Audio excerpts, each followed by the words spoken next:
Autopsy report বলছে যে গুলিটা খুব কাছ থেকে করা হয়েছে, তার মানে গায়ে ঠেকিয়ে রিভলভার চালানো হয়েছে।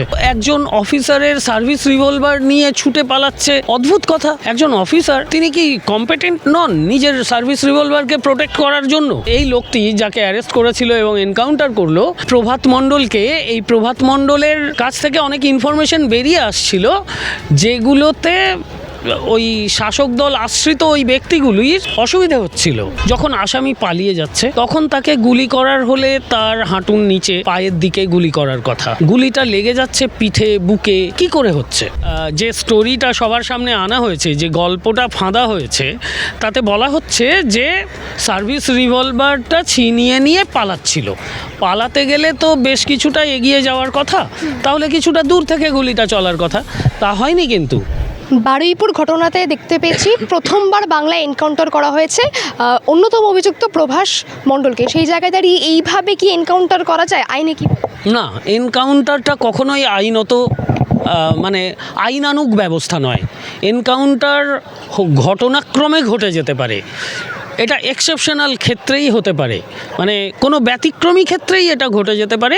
এবং যখনই ব্যতিক্রম এই ধরনের ঘটনা ঘটবে তখনই মানে এই এনকাউন্টার, যে এনকাউন্টারটাকে আপনি উল্লেখ করবেন, সেই এনকাউন্টারের এগেনস্টে একটা মামলা ফাইল হবে এবং তার ডিটেল একটা ইনভেস্টিগেশন হবে যে যারা ওই এনকাউন্টারে ইনভলভ ছিল তারা সত্যি কথা বলছে কি না, বা কেন এইভাবে গুলি করতে হলো, বা কেন গুলিটা চললো, এটার একটা ইনভেস্টিগেশন হয়। সবচেয়ে বড় কথা হচ্ছে যে মানে এনকাউন্টার হবে কেন? প্রথম কথা হচ্ছে, কেউ যখন আসামি পালিয়ে যাচ্ছে তখন তাকে গুলি করার হলে তার হাঁটুর নিচে পায়ের দিকে গুলি করার কথা, গুলিটা লেগে যাচ্ছে পিঠে বুকে, কি করে হচ্ছে? এইটা একটা ঘটনা। 2 নম্বর ঘটনা হচ্ছে যে গুলি চালিয়ে দিল, একজন অফিসারের সার্ভিস রিভলভার নিয়ে ছুটে পালাচ্ছে, অদ্ভুত কথা। একজন অফিসার, তিনি কি কম্পিটেন্ট নন নিজের সার্ভিস রিভলভারকে প্রোটেক্ট করার জন্য? তাহলে তো তার এগেনস্টে এটা একটা বড় মানে অভিযোগ যে সে তার নিজের সার্ভিস রিভলভার প্রোটেক্ট করতে পারে না। তাহলে সে ওই পোস্টটা হোল্ড করতে পারে কি? তার ওই পোস্টে থাকার রাইটই নেই, তার কাছে রিভলভার থাকার কথাই না, প্রথম কথা। দ্বিতীয় কথা, আজকেই আমি খবরটা দেখলাম যে অটোপসি করার আগে যে এক্সরে হয়, সেই এক্সরেতে এই প্রভাস মণ্ডল, ওর বডির ভেতরে কোনো বুলেট ঢুকে নেই, অর্থাৎ বুলেট ঢুকে বেরিয়ে গেছে এরকম কিছুই হয়ে থাকবে। তার মানে খুব কাছ থেকে গুলিটা চালানো হয়েছে, খুব কাছ থেকে মানে প্রায় পয়েন্ট ব্ল্যাঙ্ক, মানে গুলিটা লেগে বেরিয়ে চলে গেছে এই রকম। তার মানে যদি যে স্টোরিটা সবার সামনে আনা হয়েছে, যে গল্পটা ফাঁদা হয়েছে, তাতে দেখা যাচ্ছে যে মানে তাতে বলা হচ্ছে যে সার্ভিস রিভলভারটা ছিনিয়ে নিয়ে পালাচ্ছিল। পালাতে গেলে তো বেশ কিছুটা এগিয়ে যাওয়ার কথা, তাহলে কিছুটা দূর থেকে গুলিটা চলার কথা, তা হয়নি। কিন্তু অটোপসি রিপোর্ট বলছে যে গুলিটা খুব কাছ থেকে করা হয়েছে, তার মানে গায়ে ঠেকিয়ে রিভলভার চালানো হয়েছে, গুলি চালানো হয়েছে। এটা যদি হয়ে থাকে তাহলে তো পুরো টিমের এক্ষুনি সাসপেন্ড হওয়ার কথা যারা ছিল ওখানে। 2 নম্বর গেল, আত্মরক্ষার জন্য তারা এরকম পদক্ষেপ নিয়েছে। হ্যাঁ, এটা আত্মরক্ষা। এই তো যে স্টোরিটা বলছে, যে গল্পটা ফেঁদেছে, এটা পুরোটাই সর্বৈব মিথ্যে বলেই মনে হচ্ছে। সেটা আবার ইনভেস্টিগেশন হবে, ইনভেস্টিগেশনটা হওয়া দরকার। প্রথম কথাই হচ্ছে এটা ইনভেস্টিগেশন হওয়া দরকার, এইটাই আমি বারবার করব, এবং ইনভেস্টিগেশনে যাদের দোষী পাওয়া যাবে তাদের যেন শাস্তিটা হয়।